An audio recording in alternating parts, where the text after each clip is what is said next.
오늘 저녁 함께 하나님 말씀 보겠습니다. 오늘 본문은 사도행전 1장입니다. 사도행전 1장 1절부터 11절까지 신약성경 187페이지쯤 있습니다. 사도행전 1장 1절부터 11절까지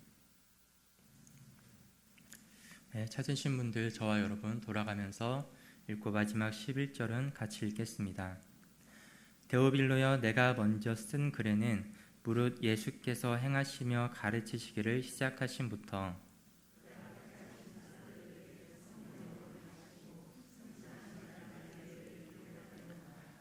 그가 고난받으신 후에 또한 그들에게 확실한 많은 증거로 친히 살아계심을 나타내사 40일 동안 그들에게 보이시며 하나님 나라의 일을 말씀하시니라.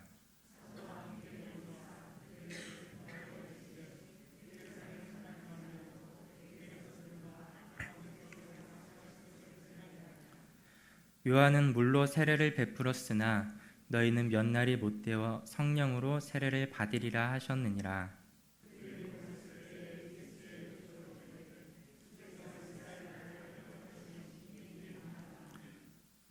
이르시되 때와 시기는 아버지께서 자기의 권한에 두셨으니 너희가 알 바 아니오.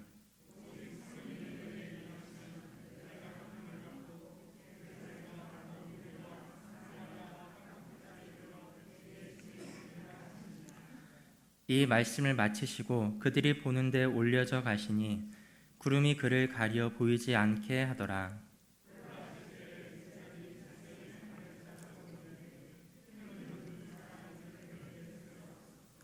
이르되 갈릴리 사람들아, 어찌하여 서서 하늘을 쳐다보느냐?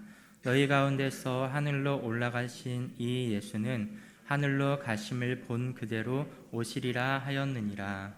아멘.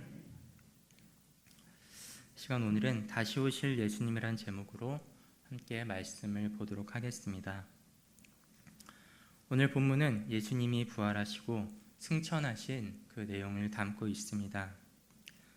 예수님께서는 십자가에서 죽으시고 부활하셨죠. 예수님이 며칠 만에 부활하셨나요? 예수님이 사흘 만에, 3일 만에 부활하셨죠. 그리고 부활하신 후에 예수님께서는 제자들과 함께 이 땅에 계셨는데 며칠 동안 함께 계셨을까요? 40일 동안 제자들과 함께 지내셨습니다.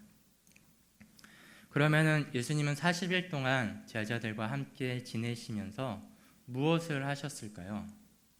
40일 동안 예수님은 부활하신 후에 제자들과 함께 하면서 그 40일이라는 기간 동안 제자들에게 다시 한번 하나님 나라의 일이 무엇인지 자세히 설명을 해 주셨어요. 그래서 제자들은 예수님이 부활하시기 전에도 3년 반이라는 시간 동안 예수님과 함께 먹고 자고 배웠고, 그리고 부활하신 후 40일 동안 예수님과 같은 일을 했습니다. 예수님이 제자들에게 굉장히 하나님 나라에 대해서 이렇게 예습도 해주시고, 그리고 예수님이 부활하신 후에 복습도 해주셨죠.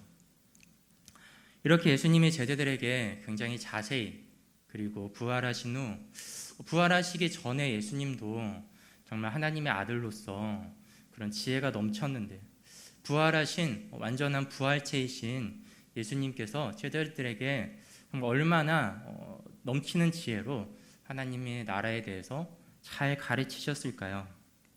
그런데 예수님께서 40일 동안 제자들과 함께 지내신 후 예수님이 이제 승천하시기 직전에 제자들이 예수님께 한 마지막 질문이 있죠. 그 질문이 어떤 질문이었나요? 제자들이 예수님께 묻죠. 주께서 이스라엘 나라를 회복하심이 이때이니까. 이 말은 어떤 의미냐면 예수님 이제 부활하셨으니까 이제 언제 헤롯을 몰아내고 이스라엘의 왕이 되셔서 우리를 로마로부터 독립시키고 회복시킬 때가 언제입니까? 제자들이 부활하신 예수님께 물어봤던 마지막 말의 내용은 뭐냐면은 이스라엘의 정치적인 구원을 요청을 했던 거예요. 이 제자들이 예수님께 물어봤던 이 내용은 당시 수많은 유대인들이 하나님께서 그들을 구원하기 위해 보내신다는 그 메시아에게 기대했던 것과 같은 것이었어요. 예수님은 당시 이스라엘 나라는 굉장히 혼란스러운 상황이었죠. 쉽게 생각하면은 우리나라 조선 말기 그리고 일제 강점기와 비슷한 시대일 거예요. 그래서 그때 당시 이스라엘 사람들은 여러 나라에 의해서 여러 정복도 당하고 어려움도 당하고, 그러니까 하나님께서 말씀을 보니까 우리를 자기 백성을 구원할 메시아를 보내준다고 하셨는데 메시아가 언제 오실까? 당시 이스라엘 사람들은 이렇게 생각했어요. 그래서 그 메시아가 이 땅에 오면 오래전 다윗이 이 수많은 대적들을 물리치고 이스라엘을 큰 나라, 위대한 나라로 만드신 것처럼 메시아가 다시 오면 이번엔 그 로마를 정복하고 우리 유대인들이 로마인들보다 더 큰 명예와 영광을 누리겠지. 이러한 메시아에 대한 기대가 가득 찼던 때가 예수님이 등장하실 때였어요. 그때 예수님이 이스라엘에 등장하셨죠. 처음에 예수님은 이스라엘에서도 가장 외면받던 곳인 갈릴리 지역에서 사역을 시작하셨죠. 그래서 당시 사람들은 저 갈릴리에서 저 이렇게 총통내고 이방인들과 수없이 섞인 갈릴리에서 뭔 선한 것이 나겠느냐. 예수님 저러다가 금방 잊혀질 거야. 그런데 예수님의 그 놀라운 기적과 가르침으로 인해서 많은 사람들은 생각했어요. 야, 저 사람이 혹시 저 예수란 자가 정말 우리를 로마에서 구원해 줄 구원자, 메시아가 아닐까 생각했어요. 예수님을 따르는 제자들도 그렇게 생각했죠. 제자들은 예수님이 내가 누구냐? 사람들은 나를 뭐라고 부르느냐? 할 때 제자들은 말하죠. 어떤 사람은 예수님이 다시 온 세례 요한이라고 하고 선지자라고 하는데 우리는 예수님은 그리스도시요 살아계신 하나님의 아들이십니다. 당신은 분명히 메시아이십니다. 라는 신앙 고백으로 예수님이 메시아, 다시 말해 그리스도인 줄 고백했죠. 그때 제자들은 예수님이 메시아인 줄은 알았어요. 이것도 하나님께서 그들에게 알려주셔서 알 수 있게 된 것이다 말씀하셨죠. 그런데 그리스도인 예수님께서 그렇다면 어떤 방식으로 어떻게 이스라엘을 자기 백성을 구원할지는 제자들은 알지 못했어요. 제자들도 다른 이스라엘 백성들이 생각한 것과 다를 바 없이 예수님을 정치적인 메시아로 생각했어요. 쉽게 얘기하면은 전쟁 영웅, 우리를 괴롭히는 저 로마를 물리칠 영웅과 같은 사람이 그런 분이 예수님이다라고 생각했어요. 그런데 그런 제자들을 향해서 예수님은 수없이 말씀하셨죠. 아니다. 야, 나는 그런 정치적으로 너희를 로마에서 좀 자유케 해줄 그런 메시아가 아니다.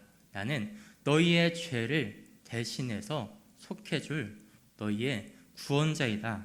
그렇게 말씀하셨지만 제자들은 그것을 몰랐죠. 그러니까 심지어 이 제자들이 그리고 예수님이 잡히던 날까지도 예수님이 잡히러 가려고 할 때 제자들은 무엇을 했죠? 가만히 있지 않았죠. 베드로는 칼을 들었죠. 칼을 들고 예수님을 이렇게 붙잡으려고 한다면은 내가 너희를 다 이 칼로 없애버리겠다라고 칼을 들고 대제사장의 종의 귀까지 잘랐어요. 이런 제자들을 향해서 예수님은 이렇게 말씀하셨죠. 우리 함께 마태복음 26장 52절과 53절을 함께 읽도록 하겠습니다. 이에 예수께서 이르시되 내 칼을 도로 칼집에 꽂으라.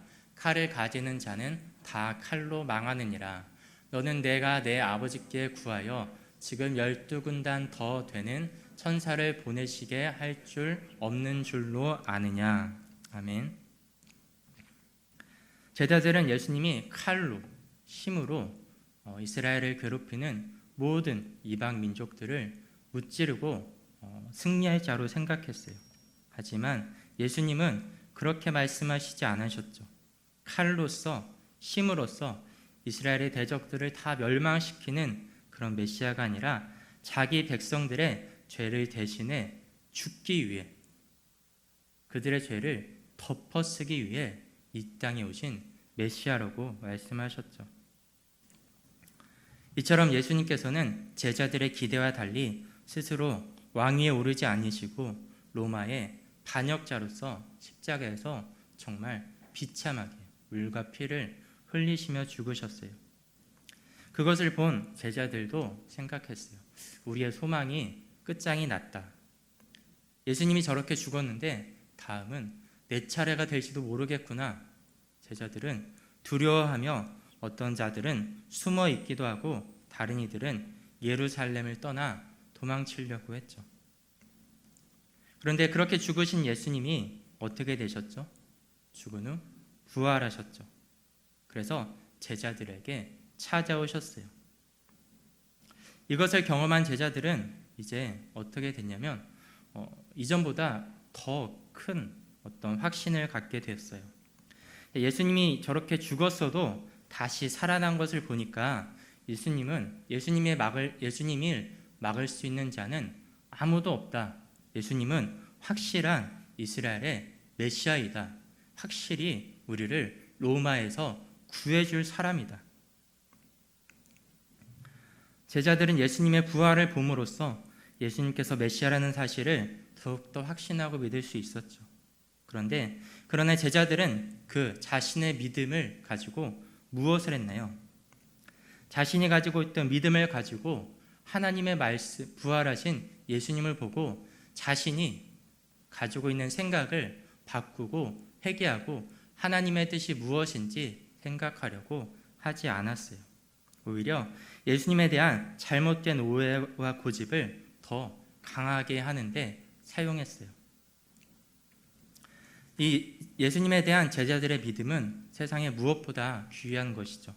그런데 이 믿음을 통해 자신을 돌아보고 예수님의 뜻이 무엇인지, 하나님의 의도가 무엇인지, 그래서 하나님 앞에 자신을 비추고 나를 바꾸어야 하는데 그러지 않았죠. 오히려 믿음을 가지고도 불구하고 잘못된 하나님에 대한 오해, 예수님에 대한 오해, 자신의 잘못된 신앙을, 생각을 더 확고히 하는데 사용했어요. 이것은 우리에게 무엇을 알려줄까요? 바로 하나님께서 주신 은혜와 그 믿음을 통해 그것은 바로 나를 돌아보고 하나님 앞에 합당하지 않은 나를 하나님께 하나님을 향해 더 바꿔가는데 그 믿음을 사용해야 되는데 그렇지 않았다는 거예요. 다시 말하면 내가 하나님의 뜻을 생각해보고 내가 하나님께 맞춰야겠다라고 생각하는 것이 아니라 하나님을 나에게 맞춰야겠다라고 거꾸로 생각했던 거예요. 우리의 모습은 어떠합니까?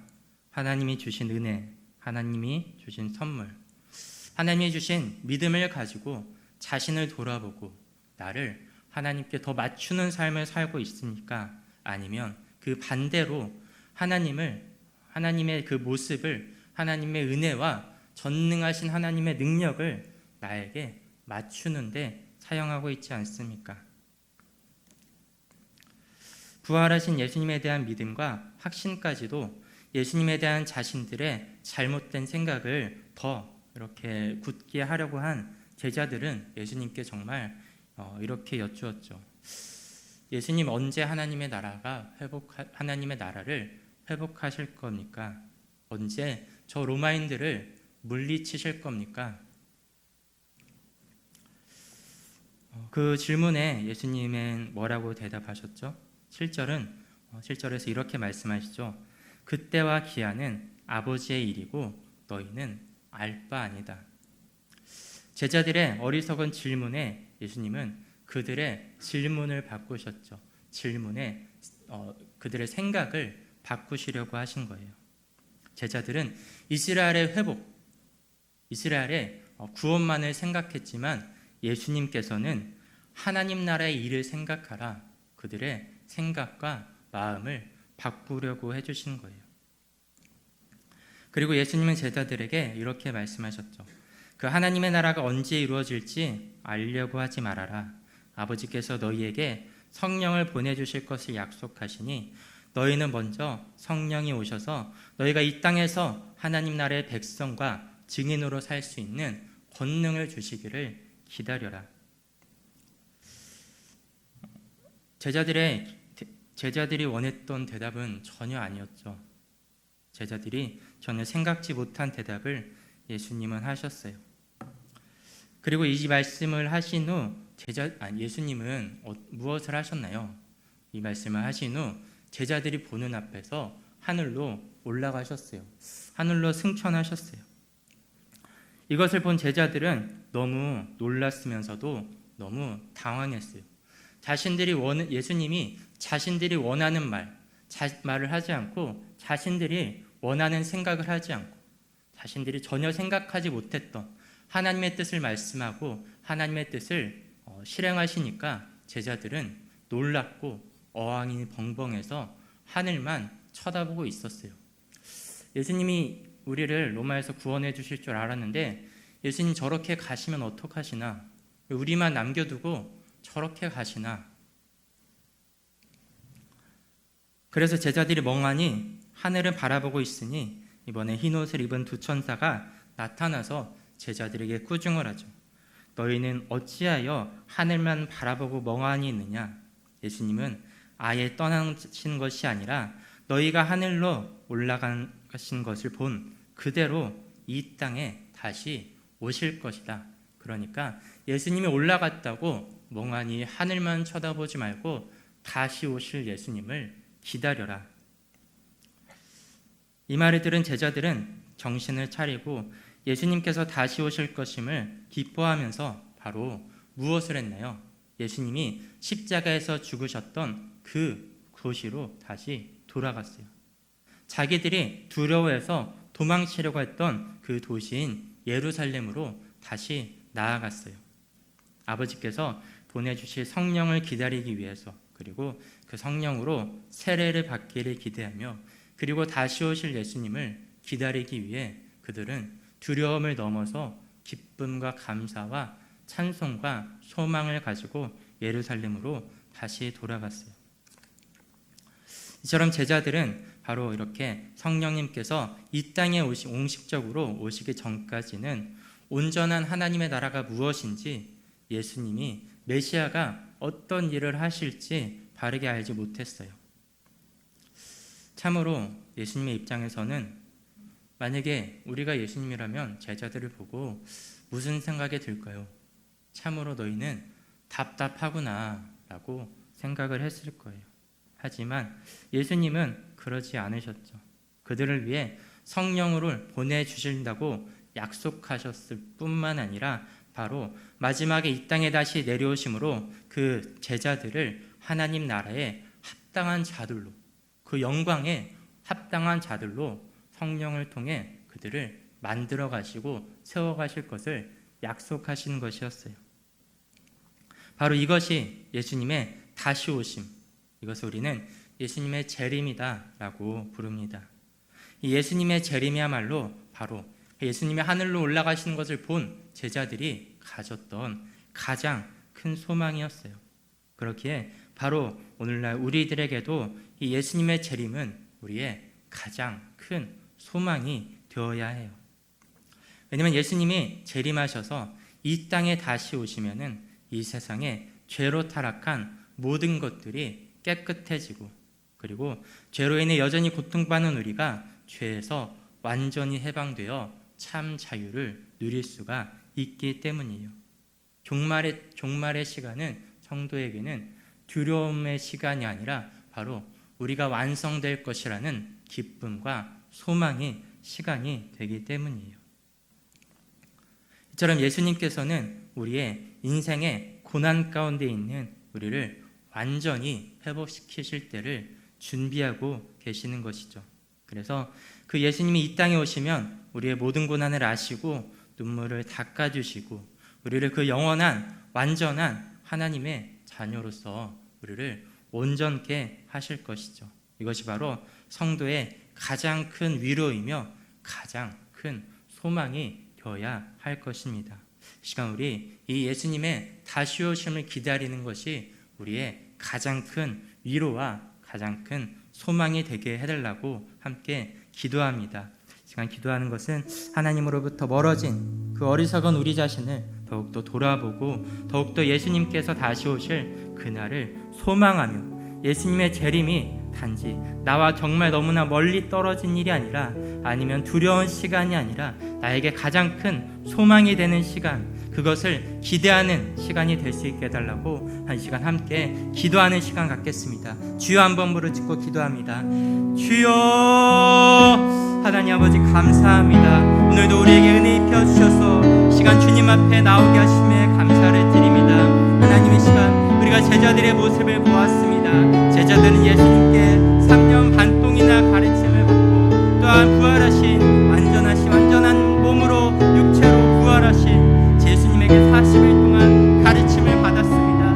하나님 나라의 일에 대해 들었습니다. 하지만 그들은 여전히 예수님이 모두 어떤 분이신지 하나님 나라의 일이 무엇인지 온전히 알지 못했습니다. 그 이유는 바로 자신의 하나님께서 주신 믿음을 가지고 자신을 바꾸고 자신을 돌아보려고 하지 않고 나를 하나님께 맞추려고 하지 않고 하나님께 나를 맞추려고 했기 때문입니다. 하나님을 나를 위해 존재하는 자로 생각했기 때문입니다.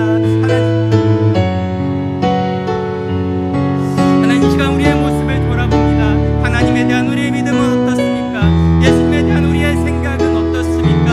하나님 예수님이 나를 위해 존재할 뿐만 아니라 내가 바로 예수님을 위해 존재함을 예수 하나님을 위해 존재하는 것임을 기억하게 하여 주시옵소서. 그래서 하나님의 말씀을 통해 나를 돌아보게 하여 주시옵소서. 나를 변화시키고 하나님의 말씀에 나를 맞추는 삶을 살게 하여 주시옵소서. 하나님의 뜻에 나를 변화시키는 자가 되게 하여 주시옵소서. 내 생각과 고정관념을 다 갖다 버리고 더욱더 하나님의 말씀만이 우리의 유일한 가치관이 되고 하나님의 뜻만이 우리의 가장 큰 위지와 위로가 될 수 있도록 우리가 더욱더 하나님께 나를 맞추고 변화시킬 수 있는 그런 우리 모든 성도님들 될 수 있도록 함께 하시고 인도해 주시옵소서. 또 그 여전히 어리석은 우리를 하나님께서는 그냥 두지 아니하시고 그 영광스러운 하나님 나라의 완성 하나님 나라의 합당한 자로 우리를 만들어 가심을 우리를 완성시켜 가심을 깨닫습니다. 그래서 우리가 그 완성될 날이 바로 예수님께서 이 땅에 다시 오실 그날인 것을 깨닫습니다. 하나님 그 예수님의 다시 오실 날이 우리의 가장 큰 위로가 되게 하시고 가장 큰 소망이 되게 하여 주시고 가장 큰 만족이 되게 하여 주시옵소서. 그 예수님의 다시 오심을 우리의 갈망 가운데 가장 위로와 기쁨과 만족으로 여기며 소망으로 여기며 살아갈 수 있는 우리 모든 성도님들 될 수 있도록 은혜 입혀 주시옵소서. 이와 같은 재림을 기다리는 신앙, 종말을 기다리는 삶을 살 수 있는 우리 모든 새가천교회 모든 성도님들 될 수 있도록 지금 우리 가운데 함께 하여 주시고 주님 은혜 베풀어 주시옵소서.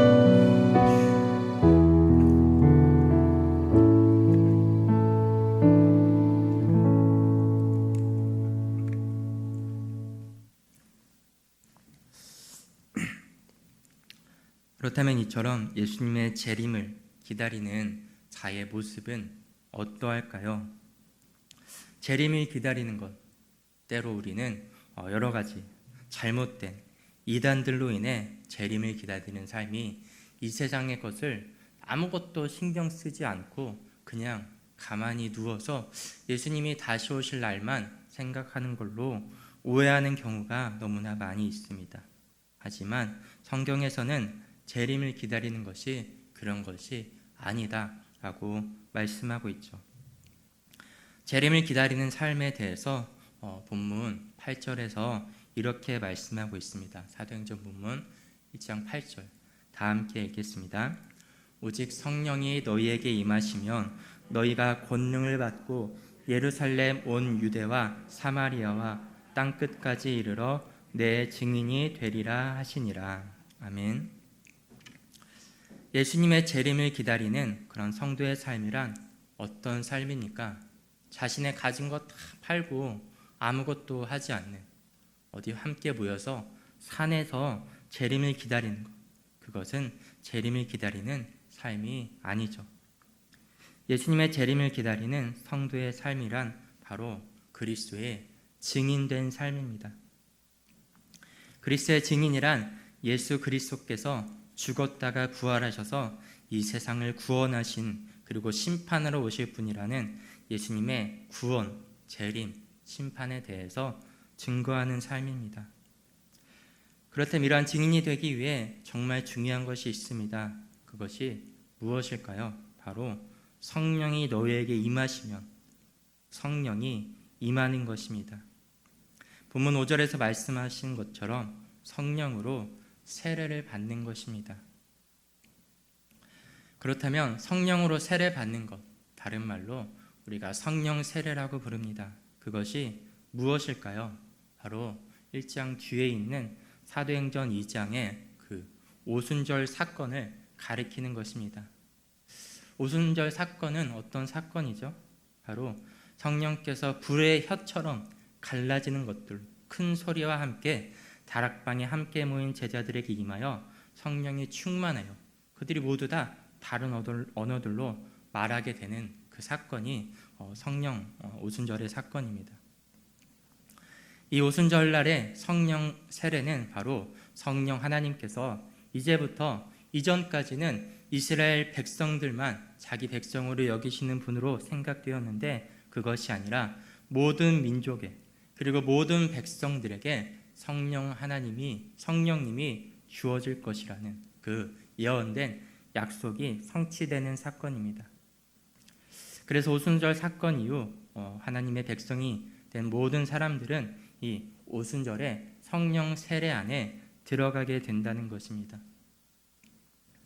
그렇다면 지금 시대에 살고 있는 우리가 하나님의 백성이 되었을 때 바로 어떤 일이 일어날까요? 바로 이 일이 일어나는 것입니다. 이것은 오순절 사건처럼 우리가 정말 성령 세례를 받으면은 성령이 충만하여 이렇게 사도들처럼 각 나라의 방언을 말하게 될까요? 그렇지 않죠. 바로 2000년 전에 이미 일어난 오순절 사건에 우리가 참여하게 되는 것입니다. 그래서 성령 세례는 어떤 분들의 주장처럼 방언을 받거나 아니면 특별한 성령의 은사를 받는 것이 성령 세례가 아니다 말하고 있습니다. 이 성령 세례는 예수를 믿을 때 모든 백성에게 주어지는 것입니다.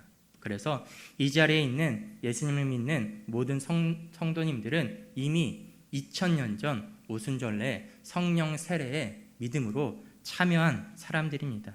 우리는 이미 이 성령 세례를 받은 사람들입니다.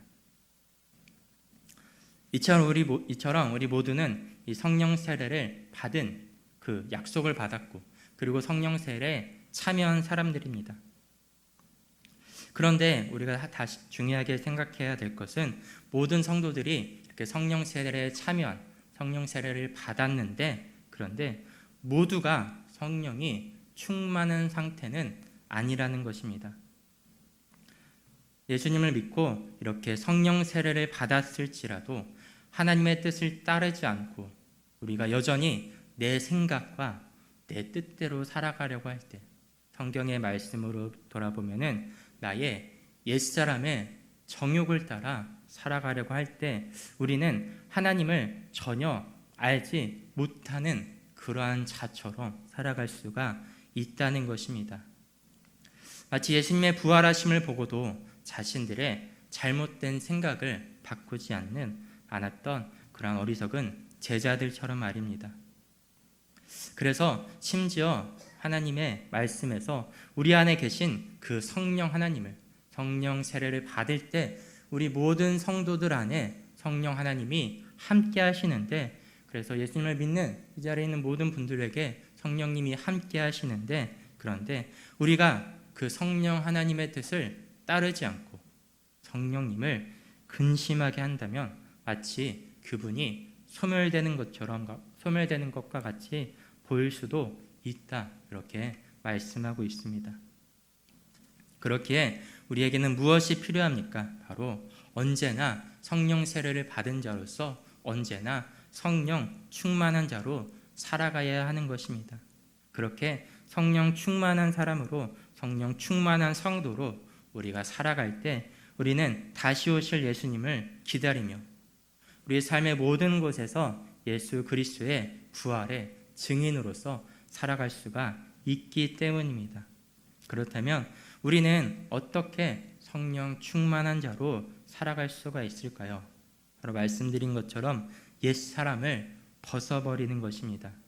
우리 함께 에베소서 4장 22절과 22절부터 32절까지 저와 여러분이 돌아가면서 읽겠습니다. 신약 성경 314페이지쯤 있습니다. 에베소서 4장 22절부터 32절까지 우리 한 절씩 돌아가면서 읽고 마지막 32절은 같이 읽도록 하겠습니다. 너희는 유혹의 욕심을 따라 썩어져가는 구습을 따르는 옛사람을 벗어버리고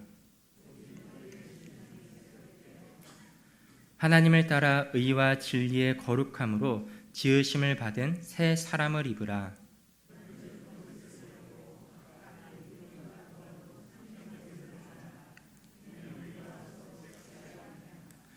분을 내어도 죄를 짓지 말며 해가 지도록 분을 품지 말고 도둑질하는 자는 다시 도둑질하지 말고 돌이켜 가난한 자에게 구제할 수 있도록 자기 손으로 수고하여 선한 일을 하라.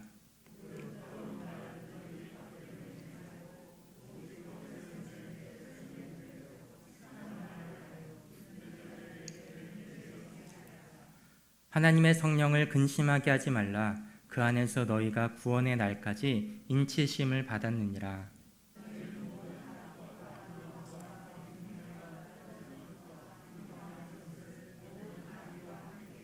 함께 읽겠습니다.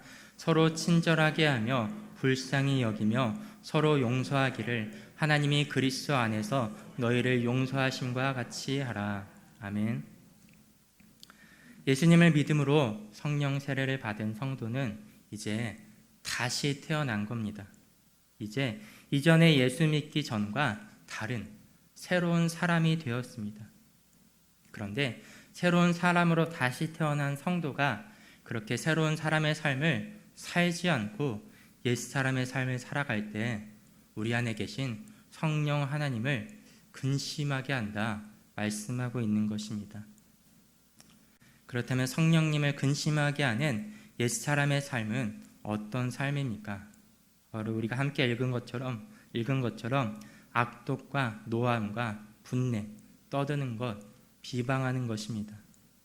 이것은 다른 사람에게 말과 행동으로 괴롭게 하는 것입니다. 이것은 예수 그리스도로 인해 하나된 공동체를 파괴하는 악한 일이다 말씀하고 있죠. 그렇다면 그러한 옛사람과 다른 새 사람의 삶을 살으라. 그래서 성령 하나님을 근심하게 하지 말라 말씀하고 있죠. 그렇다면 새 사람의 삶은 어떤 삶입니까? 우리가 읽은 것처럼 선한 일을 하는 것입니다. 선한 말을 하는 것입니다. 서로 친절하게 하고 불쌍히 여기고 용서하는 것입니다. 그러면 얼마나 용서해야 할까요? 바로 하나님이 그리스도 안에서 우리를 용서하신 것처럼 용서하라 말씀하는 것입니다. 베드로가 예수님에게 물었죠. 예수님, 우리가 얼마나 용서해야 합니까? 7번까지 용서하면 됩니까? 라고 말했을 때 예수님이 베드로에게 무엇이라고 대답하셨나요? 7번에 70번까지도 용서하라 말씀하셨습니다. 7 곱하기 70번 하면 490번이죠. 그래서 490번을 이렇게 세가지고 이렇게 용서하라는 게 아니라 계속해서 끊임없이 용서하라는 것입니다. 하지만 우리는 인간관계에서 많은 사람들이 그런 말이나 그런 생각들을 하죠. 내가 3, 4번까지는 3번까지는 용서한다. 근데 삼짓 아웃이 되면은 이제 끝이다, 손절이다, 그 이상은 없다. 그러면 베드로는 7번 말한 거니까 굉장히 나은 걸까요? 근데 용서에는 한계가 있다고 말씀하지 않고 그렇게 끝까지 용서하는 것이다, 이렇게 말씀하고 있죠. 이것이 바로 새 사람의 삶입니다. 이러한 새 사람의 삶을 살아갈 때 우리는 성령 충만함을 유지하며 살아갈 수 있는 것입니다. 하지만 아무리 생각해봐도 이것은 우리의 힘으로는 불가능한 일입니다. 솔직히 개인적인 생각으로는 3번까지 용서하는 사람도 그 사람은 참 정말로 대단한 사람입니다. 그런데 예수님은 그리고 성경에서는 제한 없이 용서하라니 이것이 정말 가능한 일입니까? 그렇지 않죠.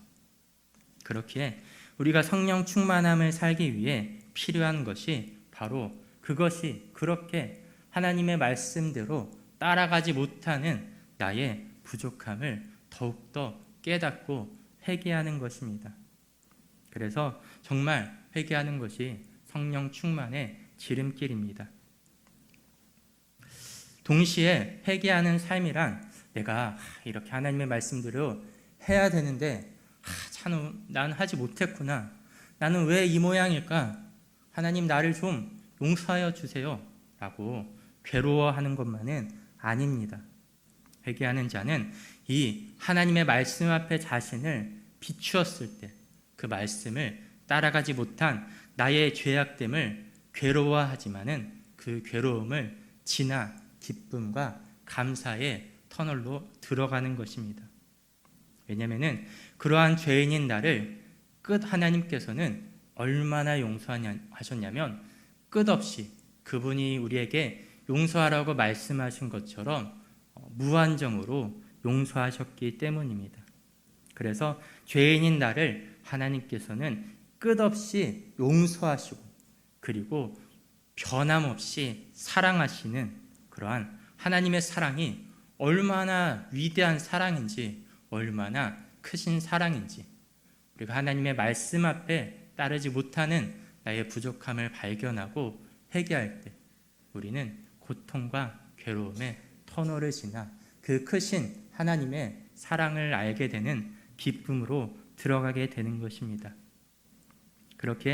이렇게 우리를 제한 없이 언제나 무한정으로 용서하시는 그 하나님의 놀라운 크신 은혜, 십자가의 사랑에 우리는 더욱더 감사하며, 그래서 우리를 변함없이 사랑하시는 그 하나님을 우리도 사랑할 때 바로 우리는 그것이 성령 충만한 삶으로